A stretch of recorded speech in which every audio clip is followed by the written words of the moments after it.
Hey everyone, welcome back to Dad's Bedtime Stories. Once again, thank you for liking and sharing and rating the podcast. It really goes a long way, and I appreciate everyone who's done that so far. But tonight, I think we'll just get straight to the story.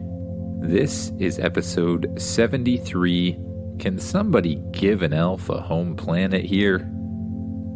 If you recall from the last episode, the main character, you, found an asteroid flying through space that turned out to be populated by little elves trying to get to another planet. You help them out a little bit, and that's where we start off today. So just get as comfy as you possibly can in that bed, cozy up to that pillow and blanket, and imagine yourself doing what the kid in the story does. You wake up and stretch. You look around and realize that you're sitting across two little tiny beds. Oh yeah, I'm on the asteroid, you realize. Spaceship, are you here? Yes, says Spaceship. You get up, walk to the door, and open it up. When you get out in the hallway, one of the little elves is standing there. Hello, says the elf. Let's go for breakfast.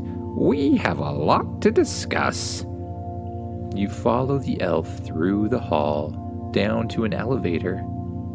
The elf presses a series of buttons, and the elevator powers up and begins going down and down and down until it comes to a stop. The doors open up, and you see a huge room with tables everywhere. It's like a giant cafeteria. There's elves eating on every single table. Little elves, big elves, young elves, and old elves. You look at what they're eating, and it looks like a giant pile of cooked lettuce or something. Ugh, you think. Want some? Asks the little elf, handing you a plate. No, I'm okay, you say, brushing the plate aside. Well, straight to business then. Follow me. You follow the little elf through the cafeteria until you get all the way to the other side. On the other side of the cafeteria, there's a door, and the elf opens it up and gestures for you to go through it. You duck down and walk through the little door, and it brings you into a huge office area. It actually looks a little like a doctor's office. There's chairs and a waiting room in the middle, with little offices around every side. But straight ahead of you is a big double door. The elf leads you straight to the double door and opens it up. You walk inside and you see a long room, and at the end of the room is a little elf sitting at a huge desk. Welcome, says the little elf. Come, sit over here. You walk towards the desk and sit on a chair across from it. Now, I hear that you saved us yesterday. I guess so, you say. And I also hear that you have a magic spaceship. Yeah, I do, you say. Well, says the elf, I'm wondering if you'd be willing to help us more. You see, I think the lifespan of this asteroid is ending. We need to find our way to a planet sooner rather than later, and you seem to have the technology to find one. Yeah, I guess I do. Well, I was wondering if you'd help us find one, and then maybe help us get there? Asks the elf. I guess so. Spaceship, what do you think? You ask. I am currently scouting 50 different options.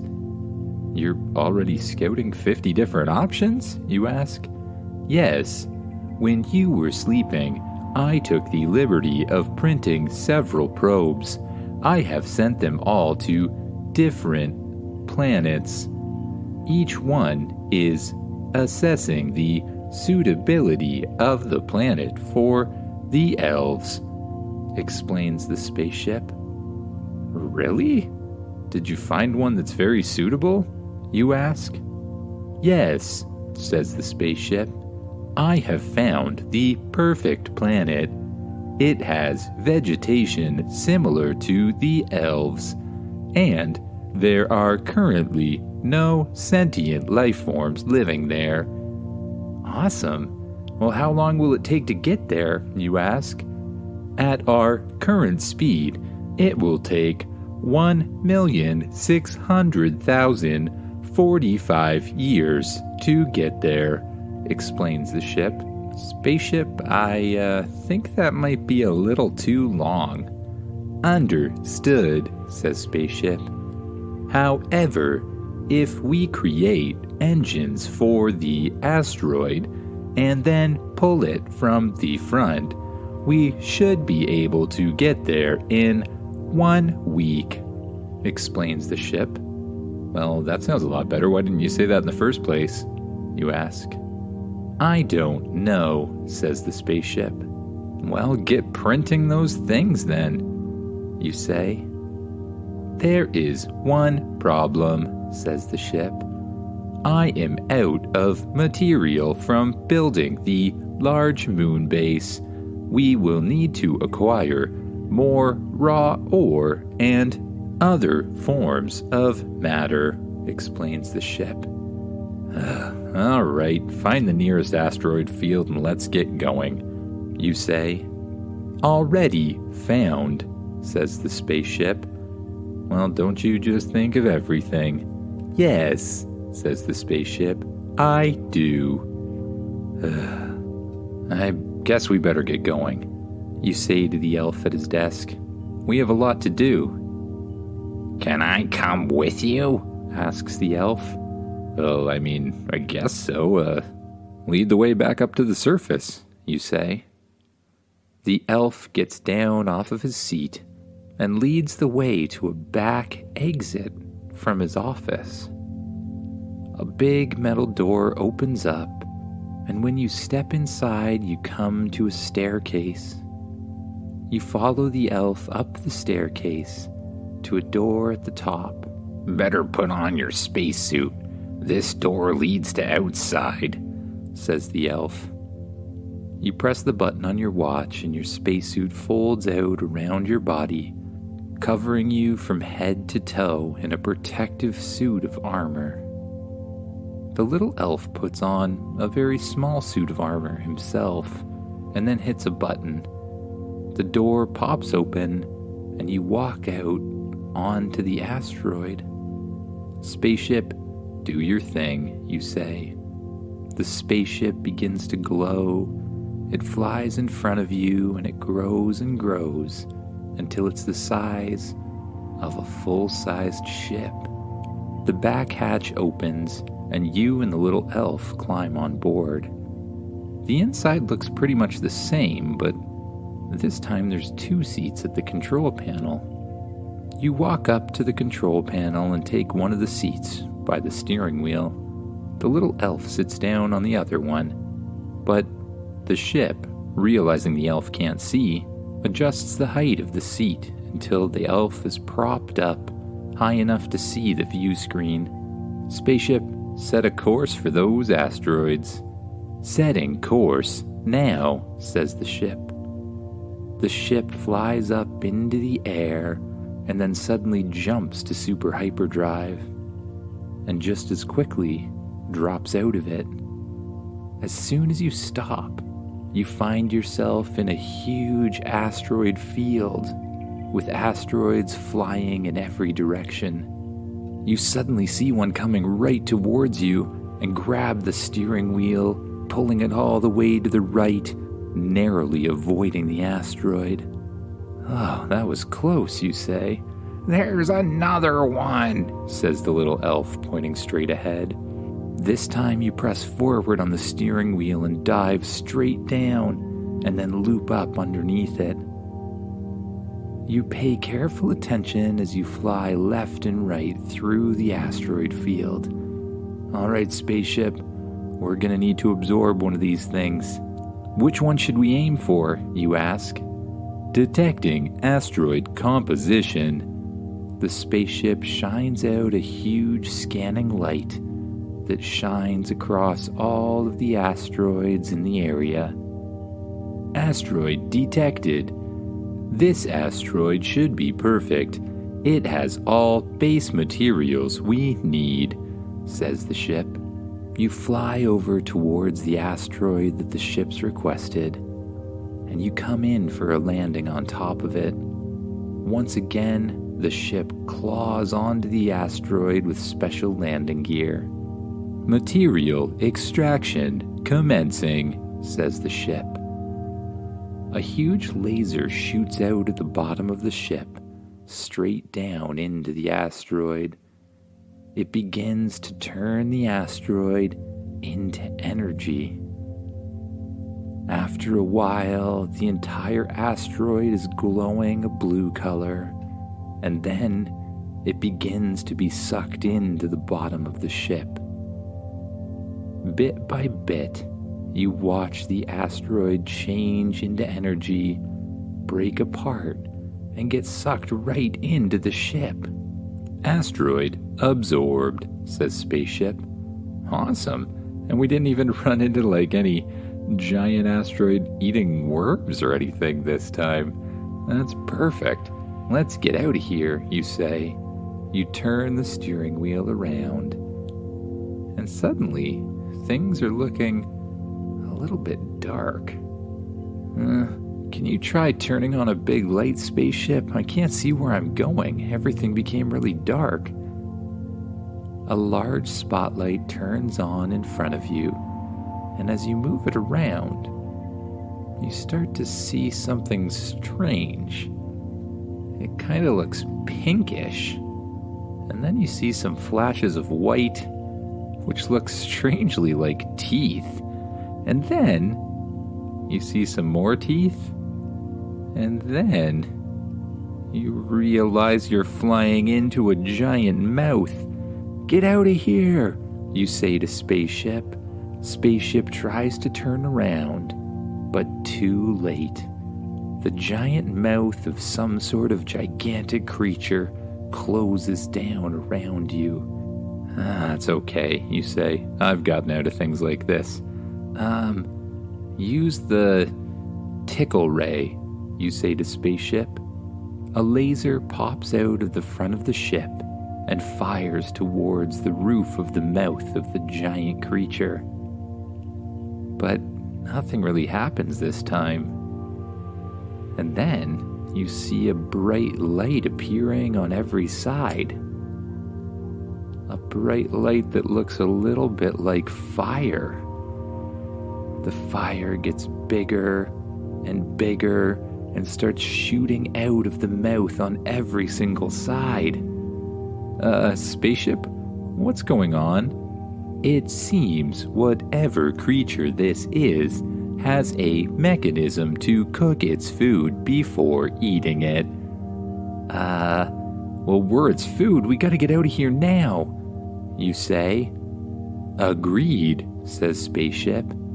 Shields are quickly diminishing. This heat is much hotter than one would expect. Try hitting it with a freeze blast, you say. Again, a blaster pops out of the ship and fires a huge icy laser. You see parts of the fire turning to ice, but just as quickly, they melt through and begin blasting fire again. It's starting to get hot in the ship, too. We need some other way out of here. And if we can't get out the mouth, that only leaves one other option. You grab the steering wheel, turn the spaceship around, and press forward on the throttle. You fly straight down the giant creature's mouth. You begin winding through a long tube, and then you land in what looks like some sort of stomach. It's gigantic, and it seems to be digesting asteroids everywhere. Ugh. You see an opening in the stomach that seems to be taking some of the remnants out. You aim right for it, hit the throttle again, and you punch straight through. Once again, you're in a dark tunnel, just quickly steering left and right, making your way around and around and around. Before long, you come to another area where goo is dripping from the walls. Ugh. This is disgusting, you say, but you just keep flying as quickly as you can. And then you see a small area that seems to be lighting up every now and then. That's gotta be our way out. You hit the throttle once again, heading straight for it, and you blast through the opening, finding yourself back out in space. You spin the ship around to look at the creature that had swallowed you, and you see a gigantic worm. It's one of those asteroid-eating worms again. Well, no use in fighting it. Let's just get out of here. You hit the throttle and fly away from there as soon as you can. Set a course back to the Elven Asteroid, you say to Spaceship. Setting course. Spaceship jumps once again to super hyperdrive and quickly falls out of it. You appear right beside the asteroid, flying through space. You match its speed and gently land down on the surface. Okay, Spaceship, you begin printing the engines we need, and I will go to bed. In my own bed this time, you say. Well, thanks for helping me get that material. I guess I'll be leaving, says the little elf. The elf walks to the back of the ship, hits the button, and the back door opens up, and the elf walks out. The doors close behind him, and you say to Spaceship, well, I could have slept in there, but the beds were kind of small, and I like this one better. Wake me up in the morning, or if anything exciting happens. Understood, says Spaceship. You walk to your bedroom and open up the door. You climb inside your bed and pull the covers up over top of yourself. You close your eyes and begin to relax different parts of your body. First your legs, then your arms. Letting go of all tension and just letting them sink down deeper into the mattress. Next, you notice if you're holding any tension in your chest, and you let it go. And then your face, and you let it melt away.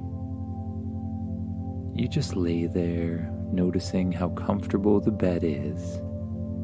No need to move, no need to do anything at all. And you allow yourself to fall asleep. Good night, everyone.